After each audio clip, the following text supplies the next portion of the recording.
విశ్వకర్మ అంటే పరమాత్మ. ఇది చాలా ఆశ్చర్యకరమైనటువంటి తత్వం. పంది కడుపున పంది పుట్టాలి, పిల్లి కడుపున పిల్లి పుట్టాలి, మనిషి కడుపున మనిషి పుట్టాలి. ఎవరు నిర్మాణం చేస్తున్నారు ఇవన్నీ? ఆ నిర్మాణం చెయ్యడం కూడా ఎంత గొప్పగా నిర్మాణం చెయ్యాలి. ఎవరు అనుభవించినా లోపల ఒక ఆత్మయే ఉండాలి.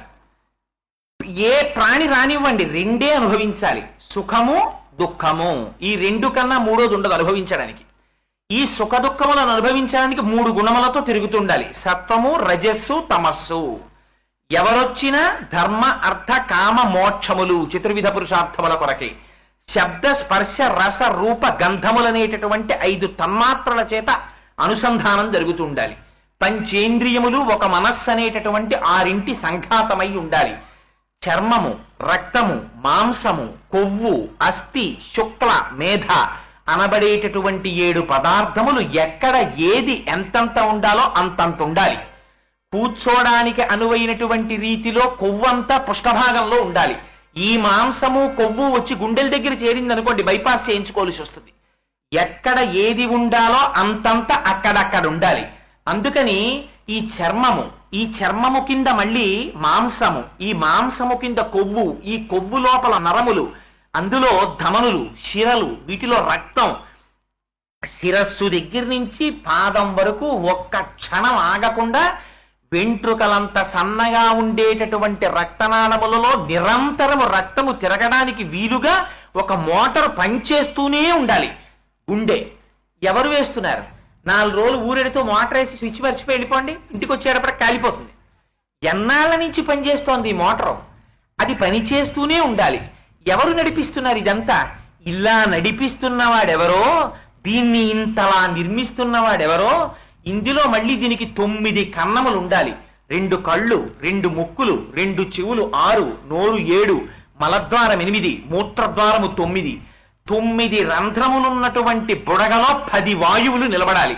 ఈ 10 వాయువులలోంచి వాయువులు కాని వెళ్ళిపోయాయా వాడి శరీరం పడిపోయినట్టు లెక్క. ప్రాణ అపాన వ్యాన ఉదాన సమాన నాగ కూర్మ కృకర ధనంజిగ దేవదత్తములనేటటువంటి 10 వాయువులు నిలబడాలి. వ్యానవాయువు ఒకటే ఉండి మిగిలిన 9 వాయువులు కాని బయటికి వెళ్ళిపోయాయా?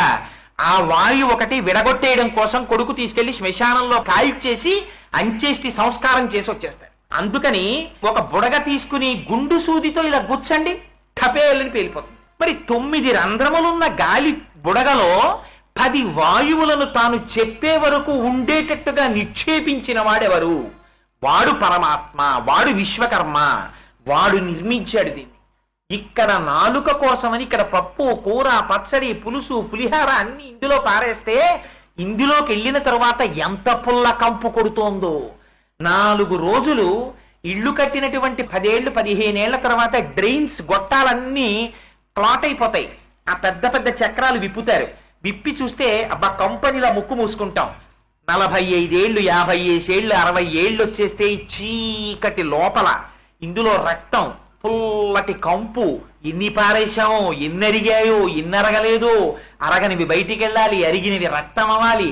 తిరిగి తిరిగి ఎంత పుల్ల కంపు కొడుతోందో. దీనిలో పారేసిన దాన్ని పుల్లకంపు అనకుండా ఇందులో కూర్చొని అగ్నిహోత్రమై పచనం చేసిన వాడెవరు? వాడొక్క రోజు నేను పచనం చెయ్యనంటే మన బ్రతుకేమిటి? అలా కూర్చున్నవాడెవడో వాడు దయాళువు, వాడు పరమేశ్వరుడు, వాడు విశ్వకర్మ, వాడు పరిపాలిస్తున్నాడు దీన్ని. వాడు పరిపాలిస్తుంటే వాణ్ణి మరిచిపెట్టి ఊరి వాళ్ళందరికీ నువ్వు నమస్కారాలు ఎడుతున్నావు. పెట్టి నేనని ఇలా చూపించి మాట్లాడుతున్నావు. పాలితాం రాక్షసేంద్రేణ నిర్మితాం విశ్వకర్మణ. నిర్మించిన వాడు పరమాత్మ, నువ్వు పరిపాలిస్తున్నవాడు రాక్షసుడు. ఒక్కనాడు పరమాత్మని గుర్తించలేకపోతున్నాడు. అది రాక్షసతత్వం కాదు. ఎక్కడుంది ఇప్పుడు రాక్షసతత్వం? అక్కడుందా ఇక్కడుందా? ఎవరు లోపల ఇన్ని చేస్తున్న వాణ్ణి గుర్తుపట్టి వినయంతో నమస్కరించలేకపోతున్నాడో అక్కడక్కడ కృతజ్ఞత లేదు. అందుకని పాలితాం రాక్షసేంద్రేణ నిర్మితాం విశ్వకర్మణ ప్లవమానామివాకాశే దదర్శ హనుమాంపురి.